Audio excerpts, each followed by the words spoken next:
He kicked her out 18 years ago. Now two strangers call him Dad at her grave. The stranger at the grave. They say you never forget the moment your life changes forever. But for Richard Langford, once known as the Iron Architect, it didn't come with a phone call, a stock market crash, or even a diagnosis. It came on a quiet Sunday morning, in the form of two teenage boys kneeling beside a grave, and a single word that cracked his world wide open. Dad? That morning had started like every other, precise, predictable, hollow. At 62, Richard's routines had calcified into a kind of prison. Wake up at 6 o'clock a.m. on the dot. Cold shower, protein shake, a scan of business headlines on his tablet before reviewing the market, and then an empty breakfast table. He lived in a penthouse in Midtown, a structure he himself had once helped design. Steel, glass, stone, all sleek, modern, sterile. Like his life, like his heart. But on that morning, something strange happened. He walked past the mirrored hallway where he usually adjusted his tie, past the dining room where nothing had been cooked in years, and found himself opening the bottom drawer of a forgotten cabinet. Inside lay a dust-covered photo album, the kind people used to make before everything went digital. He hadn't seen it in decades. When he opened it, a single photo slid out. A woman standing barefoot in a garden, pregnant, laughing, alive. Her name was Eleanor. Richard sat there, breath caught somewhere between his chest and throat. She had been the only woman who ever loved him without condition, the only person who saw through the polished ambition to the young boy still desperate to be enough. She had planted lavender along their first fence. She had called him lion-hearted when he felt anything but, and he had kicked her out 18 years ago, after believing she had betrayed him, after his brother Victor had shown him doctored bank statements, whispered rumors, half-truths wrapped in worry. And Richard, proud and cold, had thrown her out of the penthouse with a single sentence. I never want to see you again. She hadn't begged. She had cried quietly, then left.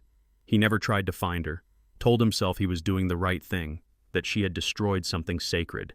But now, all he could think about was her face in that photo, and the feeling in his chest that something wasn't finished.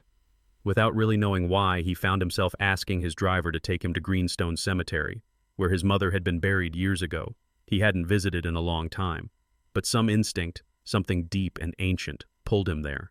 The air was sharp and damp, rain had fallen earlier, and the grass glistened. As he approached the familiar section where his family was buried, his eyes caught on a grave he didn't recognize. New flowers. A fresh headstone. It read, Eleanor Grace Langford, beloved mother, fierce soul, a light to all. The world dropped out from under him. She was gone. 3 months ago, the stone said.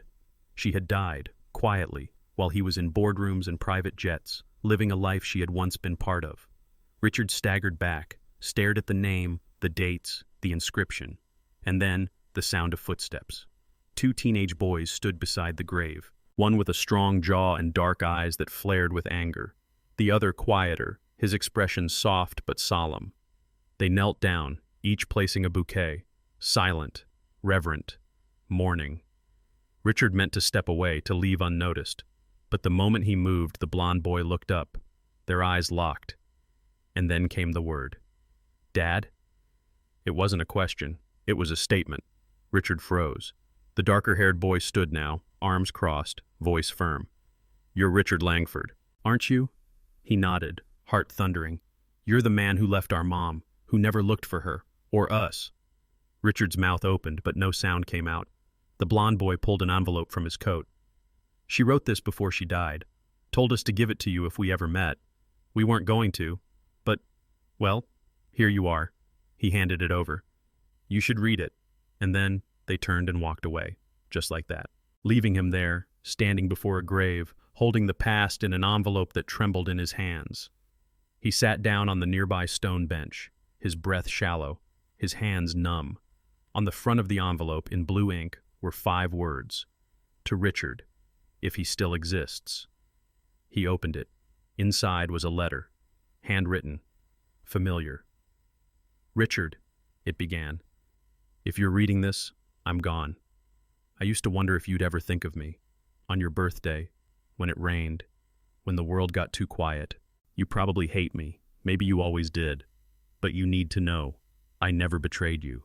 Everything Victor told you, everything he showed you, was a lie. He was deep in debt. He knew I was about to expose him, so he beat me to it, framed me before I could say a word. I left because I had no choice. You'd already chosen to believe him. I could have fought, but by then, it would have destroyed everything. You, your reputation, everything you'd built. I walked away with nothing. Not even an explanation, not even a second chance. And what I didn't know then was, I was pregnant, with twins, with your sons. Richard gasped. The weight of the words slammed into his chest. Sons. She had raised them alone, and he had never known. He flipped to the second page, an enclosed birth certificate. Leo and Sam Langford, born 2 months after Eleanor had left. Father, Richard Langford. His breath caught in his throat. The boys from the cemetery, the ones who called him Dad, they weren't mistaken. They were his. I named them after your father and my brother, she wrote. Leo has your eyes. Sam has my laugh. They are bright, kind, full of the fire I remember in us, before everything. I told them about you, not the pain, the good things, the way you smiled when you were proud, how you kissed my shoulder when you thought I was asleep. I told them you loved once, and that maybe, someday, you'd love again. I never stopped loving the version of you that saw me, but I couldn't live with the one who didn't. Richard lowered the letter. His hands trembled. His heart ached in places he hadn't felt in years. The silence of the cemetery wrapped around him, but inside everything was roaring. She hadn't betrayed him. He had betrayed her. By believing a lie, by walking away, by never asking why. And now, she was gone. But her sons weren't, and they had called him Dad. That one word, his last chance, if he had the courage to take it. The letter that shattered his world. As the car door clicked shut and the silence of the cemetery fell heavy around him, Richard sat motionless behind the wheel. The envelope rested in his lap like a weight far heavier than its size. His name, Richard Ellison, written in the soft curves of handwriting he hadn't seen in nearly 2 decades, looked like it had frozen time. The moment he broke the seal, it would all become real. His fingers trembled as he opened the envelope and pulled out several folded pages. There was a yellow document among them. He'd recognize a birth certificate anywhere, but he couldn't look at that yet, not before reading the letter.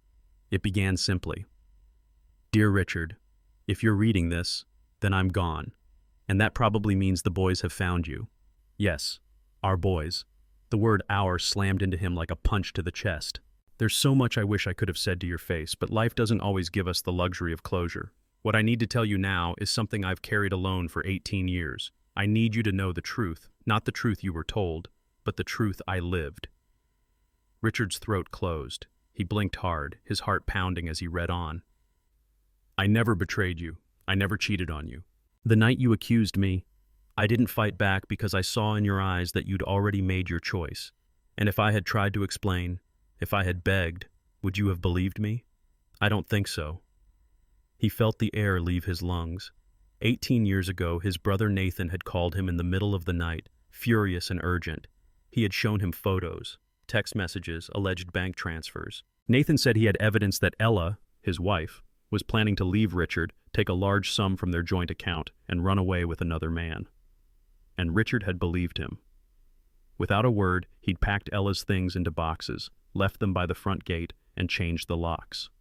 When she came home, shocked, confused, begging him to just talk, he'd turned his back. Cold, dismissive. His pride had made the decision for him. And now, the words on the page stripped him bare. Nathan set me up, Richard. You trusted him more than me. He was in trouble, bad trouble. He forged those transfers. The texts? Staged. The man you thought I was seeing? He was my cousin, here visiting from Montreal. Nathan threatened me, said if I exposed him, he'd destroy your career. And I knew what your name meant to you, so I walked away. For you, and for something else. Something I didn't know yet. Richard closed his eyes. His hands gripped the steering wheel so tightly the leather creaked. A few weeks later, I found out I was pregnant, with twins. Yours. Ours. That word again. I thought about telling you, every day. But how could I? After everything. You made it clear I was nothing to you. So I moved. I changed my name. I raised them quietly, away from the life of headlines and scandal and shadowy boardrooms. I didn't want them raised in bitterness. So I told them the truth when they were old enough to hear it, that their father wasn't a bad man, just a hurt one, and that one day, if life allowed it, they might find you. Tears blurred the ink as Richard reached for the birth certificate.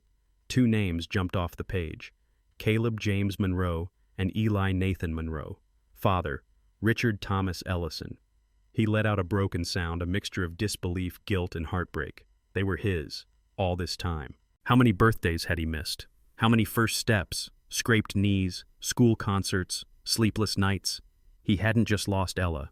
He had lost two sons he didn't even know he had. He flipped back to the letter. There was one last paragraph written more softly than the rest.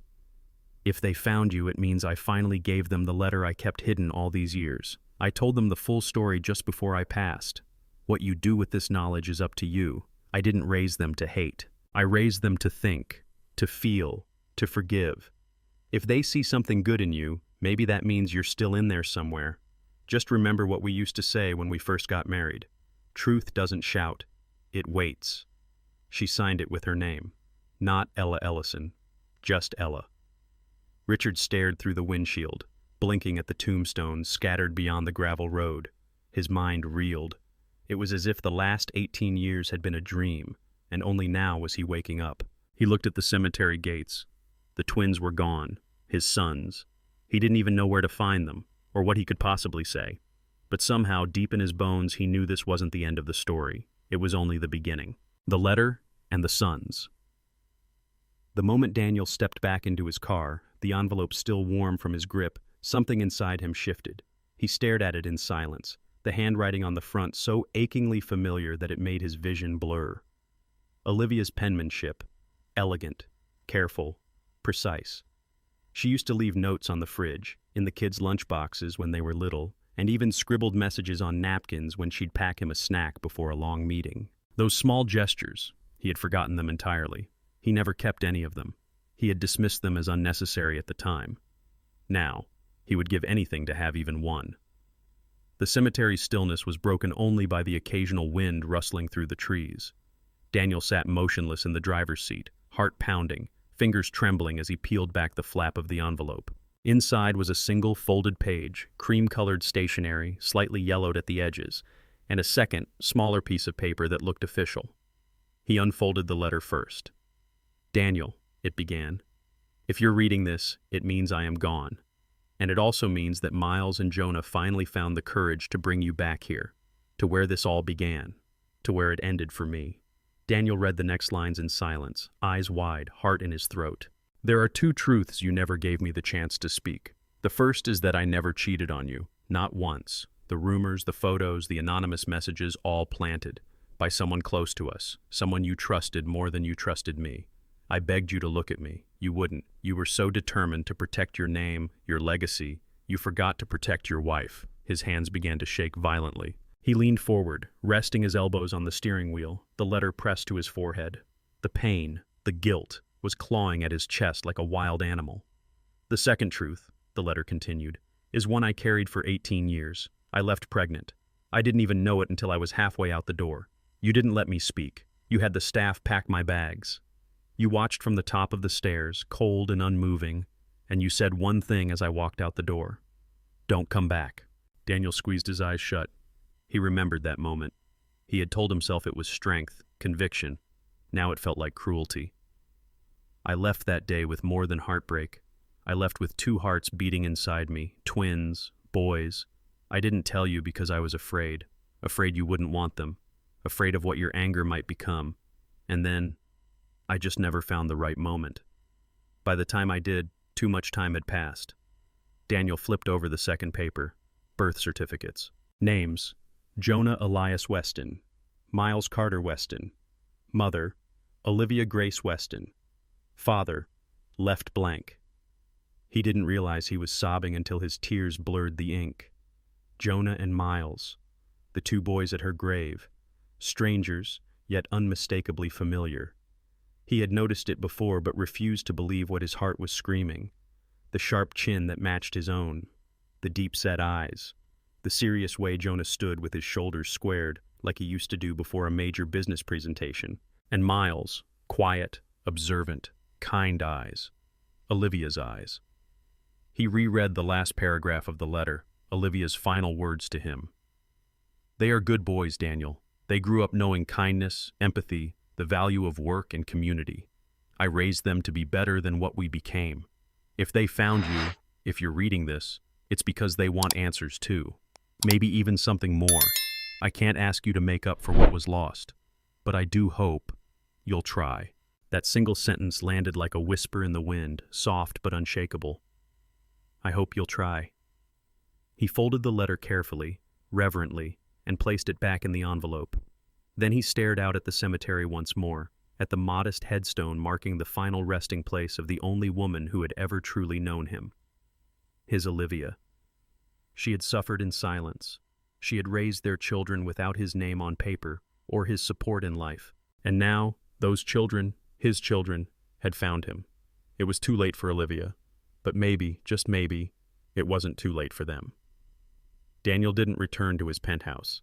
Instead, he checked into a small inn near the cemetery. That night, he didn't sleep. He sat by the window with the letter in his hand, watching the moonlight spill across the hills. Every few hours he would read it again, absorbing every word, letting the truth seep into the hollow spaces left by his success, his money, his pride. By morning, he had made a decision. He called his lawyer and canceled the investment retreat in Lake Como. Then he called his assistant and cleared the next 2 weeks from his calendar. When she asked what to tell the board, he simply said, "Tell them something came up, something important."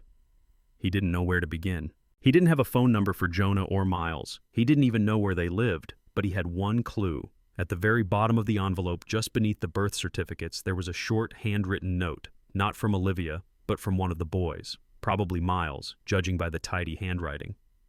If you want to talk, really talk, come to 22 Wren Hollow Lane, Wednesday 6 p.m. If you don't show, we'll know everything we need to know.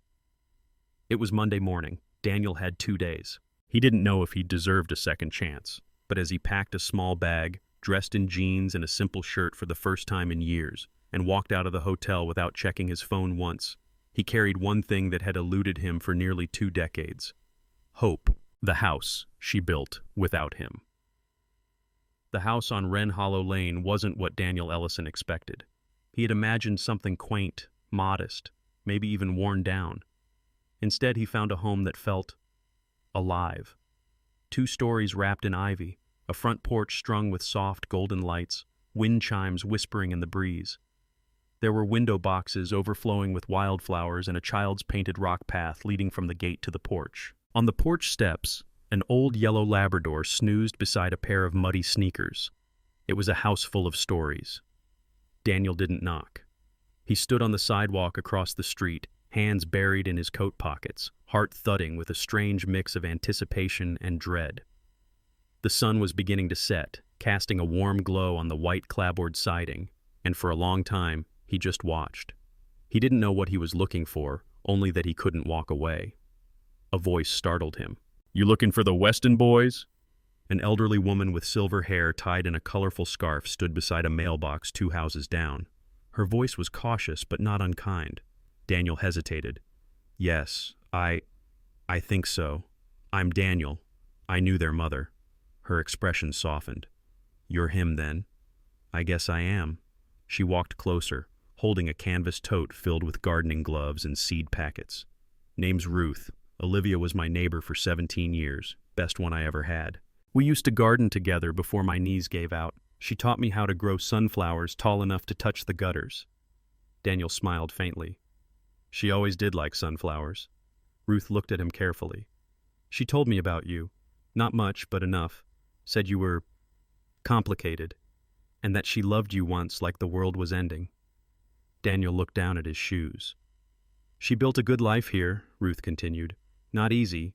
She worked 2 jobs when the boys were small. Ran the after-school program at the community center, volunteered at the food pantry, always made time for the neighbor kids. Those boys of hers? Kindest hearts you'll ever meet." Daniel's throat tightened. "She raised them well." Ruth studied him a moment. "You know, she used to sit on that porch in the evenings and write letters. Never mailed them. Said it helped her forgive." Daniel blinked. "Forgive me?" "I think so. Maybe herself, too. She never let bitterness take root. That's rare." Silence settled between them. Ruth gestured toward the house. Go on then. Don't just stand there like a ghost. If they left the porch light on, they want you to see it. Daniel didn't move, not yet. Instead, he asked, did she seem happy in the end? Ruth smiled. Not happy every day, but whole, and that's better. He didn't knock that night. Instead, he walked around town. The community center sat at the end of Main Street, a squat brick building with hand-painted murals of children and sunrises. Inside, he found a bulletin board with a fading flyer. Olivia Weston Memorial Book Drive, in honor of a woman who believed every child deserved a story. Underneath it, dozens of post-it notes. Thank you, Ms. Olivia. You made me feel seen. I'm in college now because of you. The library was next. He walked its rows until a librarian approached him quietly. You're Mr. Ellison, aren't you? He turned, startled. Yes. She smiled gently. She talked about you, said you were the reason she loved words, that you used to write notes in the margins of your books when she borrowed them. We have some of them still. She donated her collection. The librarian led him to a small glass display in the front reading room. Inside were 3 worn books, each with little underlined passages and notes scribbled in Olivia's handwriting. Richard always paused here. I wonder if he saw the same heartbreak I did. I remember reading this to him on the train to Boston. He cried and blamed the wind. He traced the glass with his fingertips. Memories, fragments, flooded in like rain. She had remembered everything, even the moments he had discarded.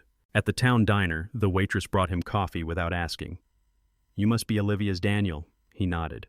She came in every Sunday after church, ordered the same thing, blueberry pancakes, 2 eggs, coffee with cinnamon, always left a note on her napkin, for years. A note? The waitress nodded. To you. We kept them. She returned with a box of crumpled napkins, each with Olivia's looping cursive. You would have liked the way the sun hit the window this morning. I saw a man today who looked like you and almost waved. Still wish you'd asked me to dance that night. Daniel's hands shook as he held the pieces of her, these quiet, unseen attempts to keep something alive. She hadn't written him out of her story. He had. That night, Daniel returned to the house on Wren Hollow Lane. The porch light was still on. He climbed the steps slowly and sat on the swing. The wind chimes sang softly overhead. Inside, he saw shadows moving. One tall, one lean. The boys, his sons. They didn't come out, but they knew he was there, and they left the porch light on. He stayed until the stars came out, then stood, walked back to his car, and whispered into the night, Thank you, Olivia, for building this, even without me. He would return on Wednesday. He would walk through that door.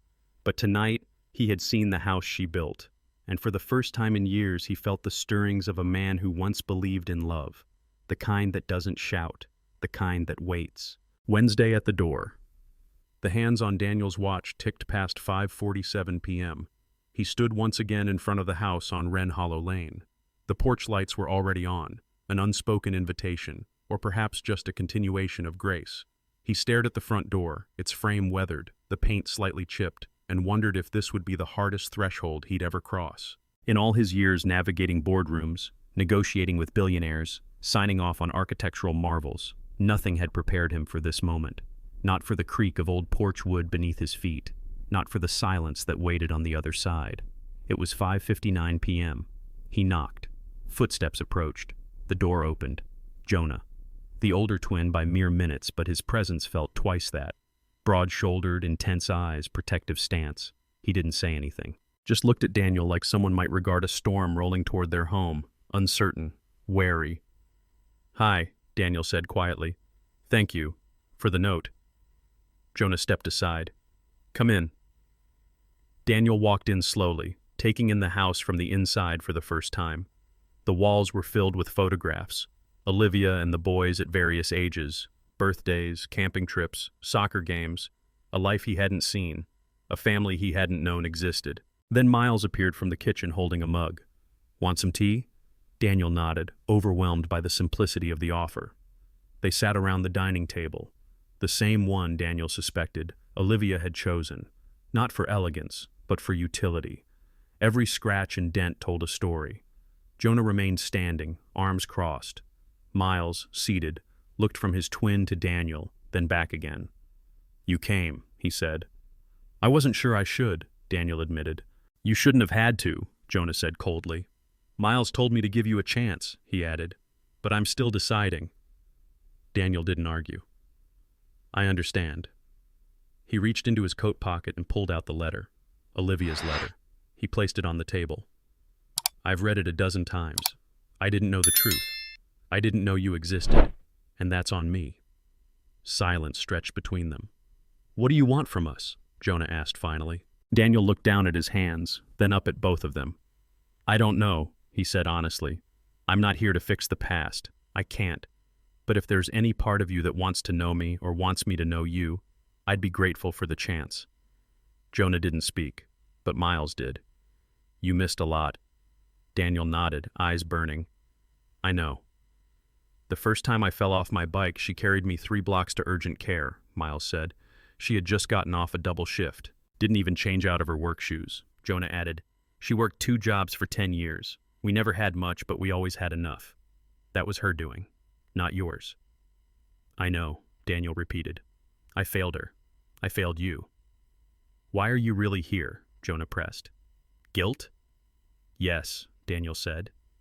Guilt, regret, and hope. Hope for what? That maybe I can still be something. I know I can't be your father, I didn't earn that. But maybe I could be a man you'd want to have a coffee with someday. Jonah scoffed, but Miles tilted his head. You like jazz? Miles asked. Daniel blinked. Excuse me? Jazz. Mom raised us on it. Ella Fitzgerald, Coltrane, Mingus. She said you used to hum when you drew buildings, and it always sounded like Thelonious Monk. Daniel smiled faintly. She wasn't wrong. Then maybe, Miles said, we could start there. Jonah looked at his brother, surprised, but he didn't object. The tension in the room eased just slightly, just enough for possibility to breathe. Daniel sipped his tea. It was too strong, slightly bitter, but he drank it anyway. Later, Miles brought out a worn box. We kept some things, he said. Letters she never sent, photos of you, from when you were young. She never let us hate you. Daniel opened the box like it was sacred. Inside were pieces of a life paused, a life remembered. He didn't deserve them, but he would cherish them. They talked for 2 hours. Not about the hard things, not yet, but about books, music, places Olivia loved. Daniel told them about the first building he ever designed, and the boys shared stories about a treehouse they'd built with scrap wood and a neighbor's help. They didn't hug goodbye. But when Daniel left, Miles said, Same time next week? Daniel's heart clenched. Yes, he said, please. And Jonah, though still wary, added, Just don't disappear, not again. Daniel met his eyes. I won't. And he meant it. As he walked back to his car under the streetlights of Wren Hollow Lane, Daniel realized something he hadn't dared believe since Olivia's letter fell into his hands. Maybe this wasn't the end of the story. Maybe this was the beginning of the one he was meant to write. The truth about Nathan. The sun dipped low behind the buildings of Manhattan, casting long shadows across Daniel's office floor. He stood by the window, staring at the city he had once ruled like a quiet monarch. This skyline bore his signature, his ambition, but not his heart. Not anymore. The letter still lay on his desk, the one from Olivia. He had reread it every night for the past week, committing each word to memory. There was a line that kept echoing in his mind. Someone close to us. Someone you trusted more than me. There had only ever been one person that fit that description. His older brother, Nathan Weston. Daniel picked up his phone and stared at the number he hadn't dialed in over 15 years. Then he tapped call. Daniel, came the voice on the other end. Calm, surprised, cautious. We need to talk, Daniel said. Face to face. Nathan paused. After all these years? You owe me that much. Another pause. Fine. My townhouse. Tomorrow, noon. Daniel hung up. Nathan's home hadn't changed. Same brownstone on the Upper East Side, same polished door knocker, same manicured facade like everything in Nathan's life, carefully curated to suggest honesty. Daniel rang the bell. A butler opened it and silently ushered him in. Nathan stood at the end of the hall, sipping scotch. He wore a cashmere sweater and tailored slacks, his salt and pepper hair cut short and neat. He looked every inch the dignified elder statesman. But Daniel knew better. Still like your drama, don't you? Nathan said. Surprise visits, brooding silences. I'm not here to reminisce, Daniel said. I'm here to ask about Olivia. Nathan's smile vanished. You know. Daniel nodded. Everything. The silence stretched. I didn't want to believe it, Daniel continued. But she left a letter, told me everything. The forged transfers, the fake texts, the cousin from Montreal. Nathan walked slowly to the fireplace. He poured more scotch but didn't offer any. I had to, he said eventually. You had to? Daniel's voice rose, disbelief turning to fury. You destroyed my marriage. You exiled her. You erased my sons. Nathan flinched. I was going under, he said. The firm. I'd made bad investments. I was leveraged up to my neck. If my name got dragged into another scandal, it would have ruined me. I needed space, time, and you what? You were always the golden boy, Daniel. The press loved you, investors loved you. Hell, Dad loved you more than he ever looked twice at me. I figured if you had your own crisis, they'd stop looking at me. Daniel stared, stunned. So you manufactured a scandal around my wife? Nathan's face twisted, guilt and arrogance warring. I didn't expect her to leave quietly. I thought you'd fight for her. I didn't think you'd throw her out. You made it easy, Daniel said bitterly, and I was a coward.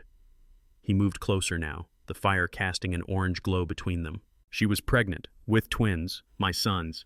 You didn't just cost me my marriage, Nathan. You cost me a family. Nathan blinked. For the first time, he looked shaken. I didn't know she was pregnant. No, Daniel said coldly. You didn't care enough to find out. They stood in silence, the weight of decades pressing between them. I came here for one reason, Daniel said, to tell you that I know, and that I will never let your name touch mine again. Nathan's shoulders sagged. So what now? You going to the press? The board? Daniel shook his head. No, you're not worth that. But if I hear you so much as whisper my name to anyone, if you so much as try to interfere with Miles or Jonah, I will bury you. Not in the tabloids, in court. Nathan sat down heavily. They found you? They did, Daniel said. They gave me a second chance, something you'll never have. Nathan stared at the floor. Goodbye, Nathan. Daniel turned and walked out without another word. As the door closed behind him, he felt something break free inside. A chain he hadn't realized was wrapped around his heart. He stepped out into the cold, crisp air and inhaled deeply. It was over. The lie had lost its power. Now the truth could breathe. The hidden letter. The old house creaked as the front door swung open. Daniel stood at the threshold with Jonah and Miles on either side of him, their expressions uncertain but calm. The house Olivia had raised them in stood like a time capsule, part memory, part mystery. For Daniel, it was a doorway into a life he never got to live. For Jonah and Miles, it was their childhood home, equal parts sanctuary and echo chamber of the mother they had just lost. Smells like dust and books, Miles said quietly, stepping in first. Mom always liked it that way. Jonah nodded and followed. Daniel paused in the doorway a moment longer, inhaling deeply.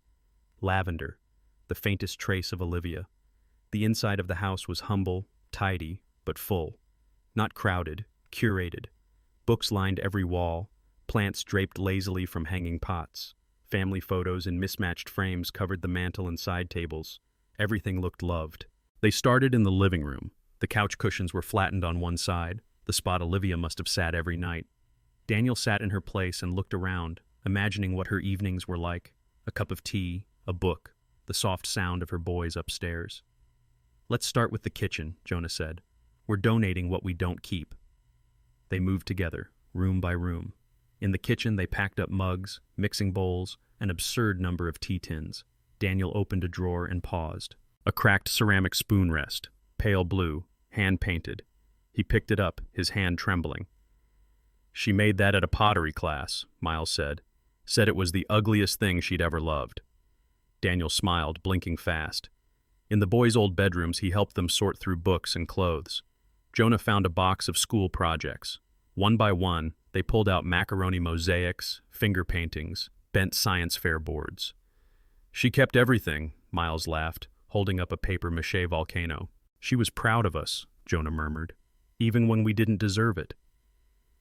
As the afternoon faded into evening, they stood at the foot of the stairs. What about her room? Daniel asked softly. Jonah nodded. We saved it for last. The room smelled like her, lavender and something warm. Her books still sat on the nightstand. A small lamp glowed faintly with a yellow bulb. On her dresser, a framed photo of her with both boys on her lap. She looked younger, radiant. Daniel walked slowly to the corner where a small rocking chair stood. Next to it, a wooden toy chest with peeling white paint. He crouched down and ran his fingers over it. "She used to sit here with us when we were sick," Jonah said. "Rock us to sleep." Daniel opened the chest. Inside were a few old dolls, some puzzles, and a stuffed rabbit with a missing ear. Something about the rabbit tugged at his memory. He lifted it out. As he turned the toy in his hands, something clicked. Literally. The rabbit had a loose eye. He touched it and felt a small piece shift. "Wait," he whispered. He twisted the plastic eye and heard a faint snap. A hidden seam popped open in the rabbit's belly. Inside, wrapped in wax paper, was a small envelope. His breath caught. He unwrapped it slowly, revealing Olivia's familiar handwriting. "To Daniel, if you're still searching." He stared. Jonah and Miles leaned in but stepped back when Daniel looked up. "Would you mind?" he asked. "I'd like a moment." They nodded and left, closing the door softly. Daniel sat down on the bed, hands shaking as he opened the letter. "Daniel, if you're reading this, you found it. You always did have a knack for hidden things, emotions, truths, even me. I don't know where you are now, if you're at the beginning of your redemption or nearing the end, but if you're here and you've come this far, then there's something you need to know. I never stopped believing that the man I fell in love with, the man who kissed my wrist when he thought I was asleep, was still in there. I left you a long time ago, but not everything left with me. You always thought you were the architect of your own world, but you forgot. You didn't build it alone. You built it with me. And I built this house with my hands, my hope, and my heart, not just for our sons, but for you too. This was the home you could always come back to, if you chose. Not because you needed to be forgiven, but because love, real love, never slams the door. It waits, like truth, like home. If you're reading this, come home. Love always, Olivia." Daniel closed his eyes, pressing the letter to his chest. Then he lay back on the bed and stared at the ceiling. Silent tears rolled down the sides of his face. He didn't know what the future held, but for the first time in nearly 2 decades, he wanted one. He stood, tucked the letter into his pocket, and turned off the lamp. Tomorrow, he'd tell the boys everything. But tonight, he would sleep in the house she built, with hope in his heart. The turning point. 2 days after the discovery of Olivia's final hidden letter, the house had begun to feel more alive. Dust still clung to corners, and some windows were stubbornly shut, but the sound of footsteps and voices had returned. Daniel moved through each room like someone revisiting a dream. With Jonah and Miles by his side, he was finally rebuilding something far more important than his reputation, a connection. They had spent the morning continuing to clean out closets, box old clothes, and catalog items for donation. But as sunlight slanted through the front windows, a new energy took hold. A quiet decision passed between the three of them. They would restore the home, not just empty it. "This place meant everything to Mom," Jonah had said, standing in the living room with his hands on his hips. "Maybe it still can." They started with the walls, rubbing them clean, patching small holes. Jonah found an old toolkit in the garage, and Daniel smiled to see that Olivia had labeled each drawer in tiny script. They fixed door hinges, replaced burnt-out bulbs, and reattached a cabinet door that had been hanging loose for years. Every object they touched seemed to unlock a memory. In the hallway, Daniel found a faded set of height marks on the wall, measured in pencil, with names and dates scrawled beside each line. "She measured us every birthday," Miles explained, his voice reverent, "even after we stopped growing." In the attic, they unearthed a dusty record player and a stack of old vinyls. Daniel carefully wiped off one sleeve and chuckled. "She used to play this for me," he said, showing the boys.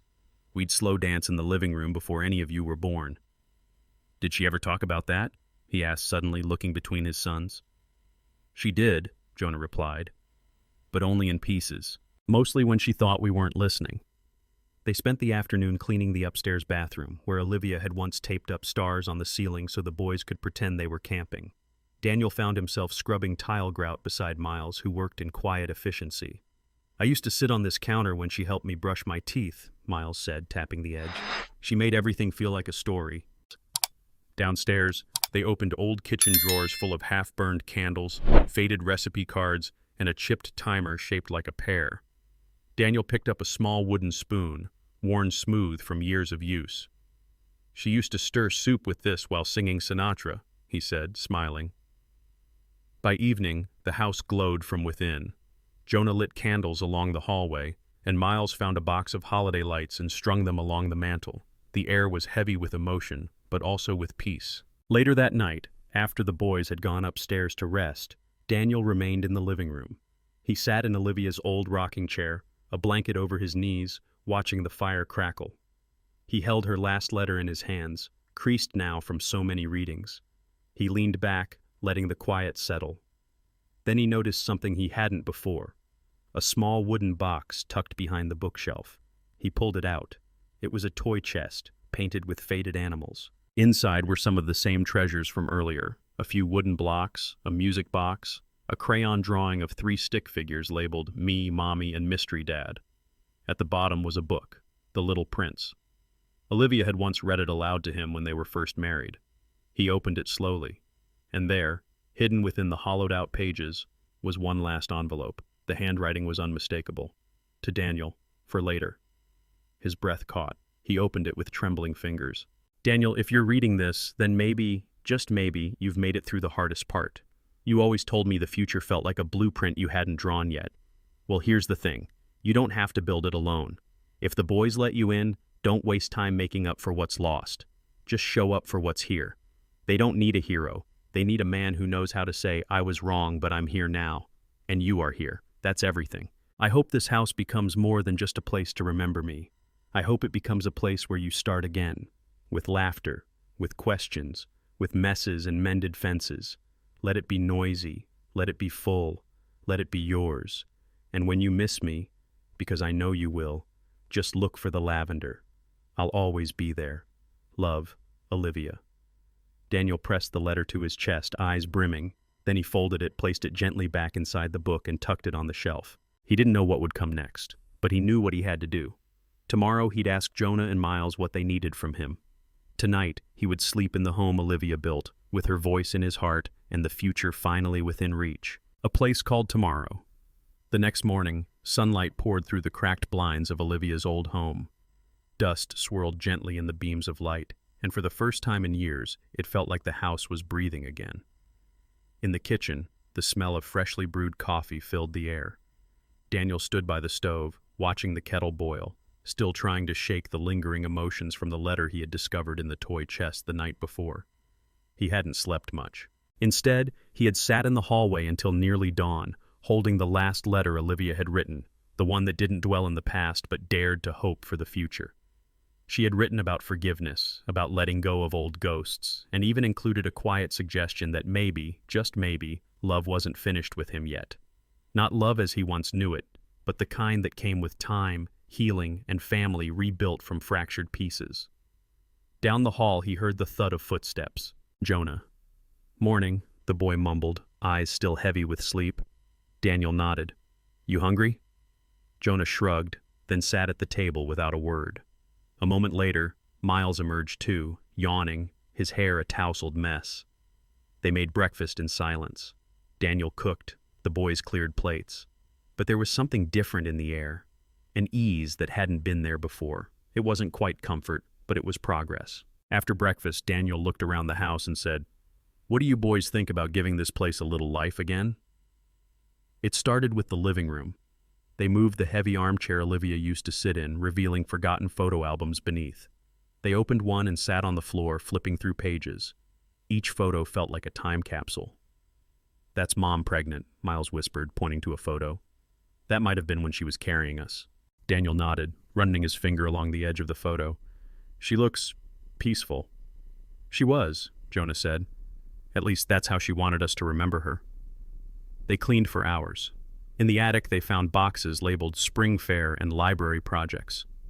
In the garage, Daniel uncovered old wooden tools, many of which Olivia had repurposed into art when she couldn't afford paint or canvas. And in the upstairs closet, they discovered a blanket she had hand-stitched, On it, small embroidered initials, MCW and JEW. By late afternoon, the house looked lighter, almost brighter.